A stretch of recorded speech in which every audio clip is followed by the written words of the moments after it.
কাঁকরোলের এই রেসিপিটা দুর্দান্ত স্বাদের একটা রেসিপি।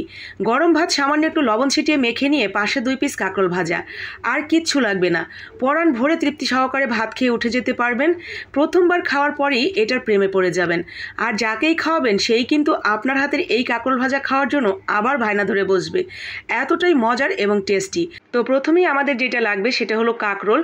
একদম ফ্রেশ দেখে কিছু কাঁকরোল নেবেন, আপনি যতটুকু ভাজা করতে চান সে অনুসারে। একটা কাঁকরোল থেকে 2টা ভাজা হবে। তো আপনার পরিবারের সদস্য সংখ্যা অনুযায়ী বা কে কতটা পিস খেতে চান সে অনুসারে কাঁকরোল নিয়ে মাঝখান থেকে কেটে নিতে হবে। কাটার আগে কাঁকরোলের গায়ে যে কাটার মতো থাকে একটু, তো সেই কাটার মতো যে উপরের দিকে, তো সেগুলো আমরা একটু সামান্য চেঁচে সমান করে নিয়েছি। কাঁকরোল কিন্তু বিন্দু পরিমাণও ফেলিনি, জাস্ট কাটাগুলো সামান্য একটু এই পিলার দিয়ে ছিলে নিয়েছি। এরপরে মাঝখান থেকে 2 ফালি করে নিয়ে ভেতরের যে বীজের অংশগুলো সেগুলো একটা চামচ দিয়ে ঠিক দেখেন আমি কিভাবে বের করছি।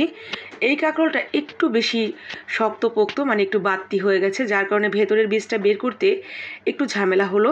যেই কাঁকরোলগুলো একটু কচি থাকে সেগুলো কিন্তু বের করতে কোনো ঝামেলা নেই।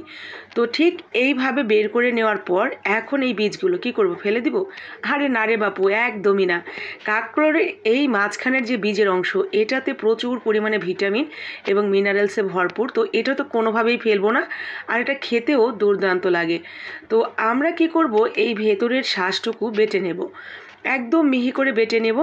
আর কাঁকরোলের ভেতরের যে বীজগুলো থাকে সেগুলো কিন্তু একদম নরম থাকে, একদমই শক্ত না, তাই বাটতে কোনো ঝামেলা নেই। জাস্ট একটা বাটা দিলেই দেখবেন মিহি হয়ে গেছে।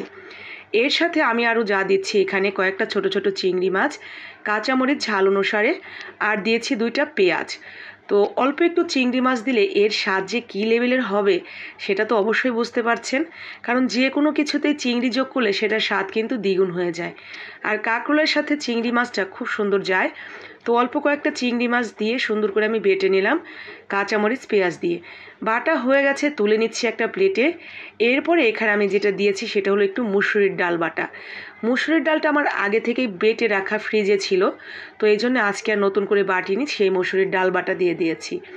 এর সাথে স্বাদ মতো লবণ, হলুদের গুঁড়া, মরিচের গুঁড়া, সামান্য একটু ধনিয়ার গুঁড়া।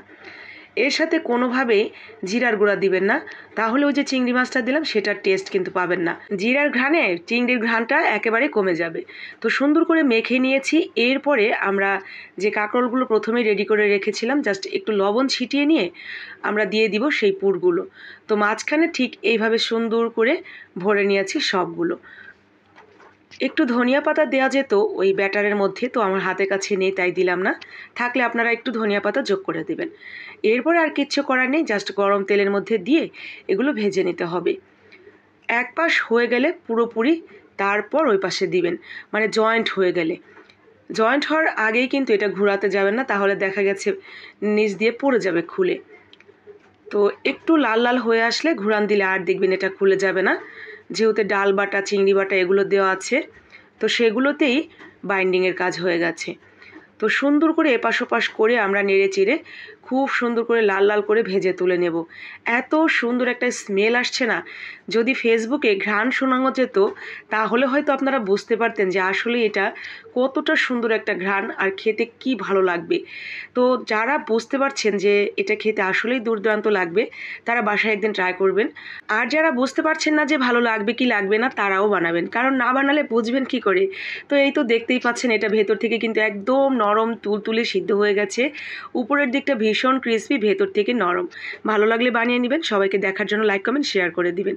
আসসালামু আলাইকুম সবাইকে।